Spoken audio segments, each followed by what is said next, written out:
L'Association de personnes handicapées, l'Éveil des Basques, c'est un organisme à but non lucratif qui a été créé officiellement en 1979, mais les débuts datent de 1978, alors qu'une dizaine de personnes handicapées et ou conjoints ont commencé à se rencontrer pour échanger sur leur vécu, sur les problématiques qu'elles vivaient et sur leur volonté, en tout cas leur désir d'améliorer ce vécu-là. Les gens, à ce moment-là, ont organisé des rencontres sociales pour souligner différents événements, que ce soit la fête de Noël, etc.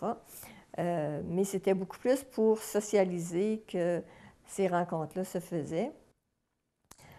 Puis en même temps, bien, ça permettait aux personnes qui ont décidé de mettre en place l'organisme bien, d'aller chercher aussi les besoins de ces gens-là. Assez rapidement, là, des gens de la population sont venus se joindre à ce groupe-là, puis donc c'est devenu plus dynamique aussi. Là. Et on s'est vite rendu compte que, en plus du loisir, bien, pour aller faire des activités de loisir, bien, ça prenait du transport. Il fallait que les lieux soient accessibles physiquement pour les gens qui avaient des déficiences physiques.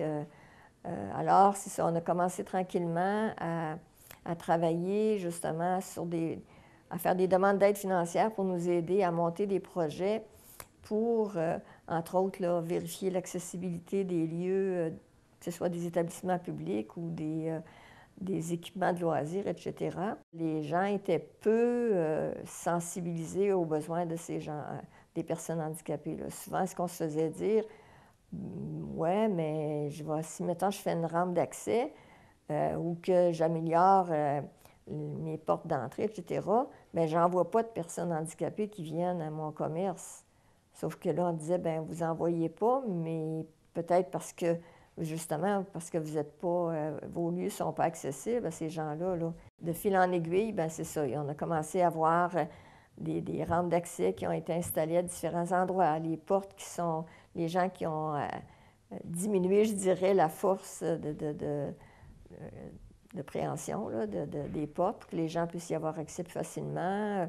Les équipements, je prends les téléphones téléphones publics là, qui ont été abaissés pour permettre aux gens de pouvoir s'en servir. En tout cas, des petits, ce qui semble des petits détails pour bien des gens, mais pour la personne qui utilisait ces lieux-là ou ces services-là, bien, c'était un point important.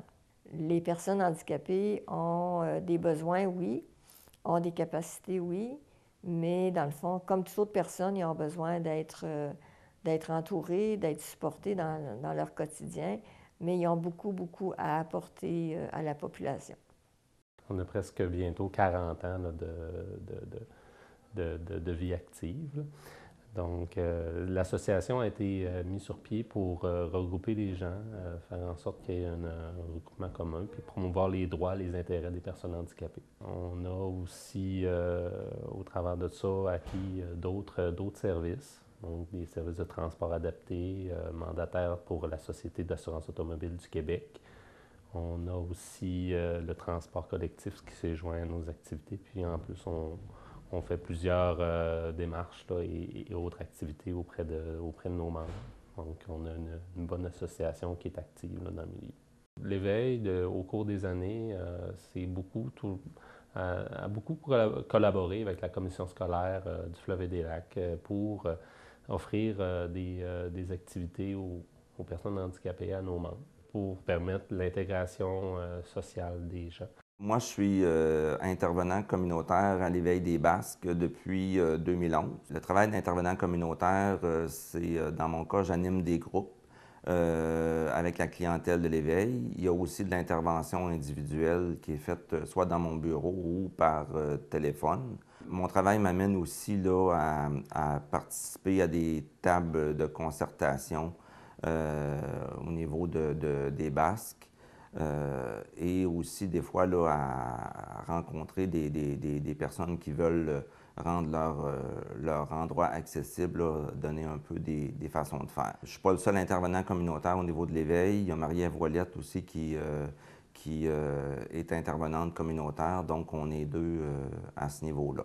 Moi, c'est ma 3e année, puis je me suis impliqué parce que je voulais m'impliquer dans un organisme ici à Trois-Pistoles, puis je trouvais que l'Éveil des Basques, c'est un organisme qui fonctionne bien, puis qui a un impact très important pour les personnes handicapées.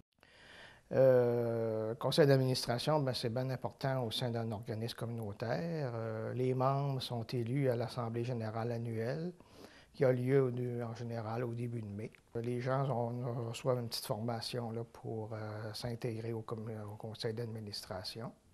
Au sein du conseil d'administration, je suis trésorier. Ça veut dire que, entre autres, je signe les chèques. Je suis parti pour un rayon de partage à l'éveil une fois par 15 jours. C'est avec Denis Lévesque. On se rend compte, peut-être on est entre 7 et 12, dépendant du monde qui vienne. Puis on parle de n'importe quoi. Pour sortir de la maison, pour avoir un peu de social, pour parler. C'est très intéressant. Avant, moi, quand je travaillais, je connaissais pas ça, l'éveil. Je voyais les autobus, mais quand je passais entre autres, mais pas plus. Là. Et là, je sais à quoi ça sert d'aplomb. C'est très utile pour plein de monde. Il touche à tout. Il y a le brevet bois, il y a d'autres choses qui font au travers de la chorale, de ces affaires-là. Là. Il y en a qui travaillent pour l'éveil qui font de l'accompagnement. Si, mettons, on va aller faire des commissions, là, magasiner, bien là, on a quelqu'un qui peut venir avec nous autres pour ne pas nous laisser tout seuls. Bon, moi, je ne vois pas très clair, là, fait que ça fait bien. Là. Je dirais malheureusement que c'est très méconnu. Parce que la majorité du monde, malheureusement, ne connaissent pas ça. Comme moi, je ne connaissais pas ça avant. Quand tu n'en as pas besoin, des fois, tu ne cherches pas à creuser, là, mais ils ont vraiment leur place.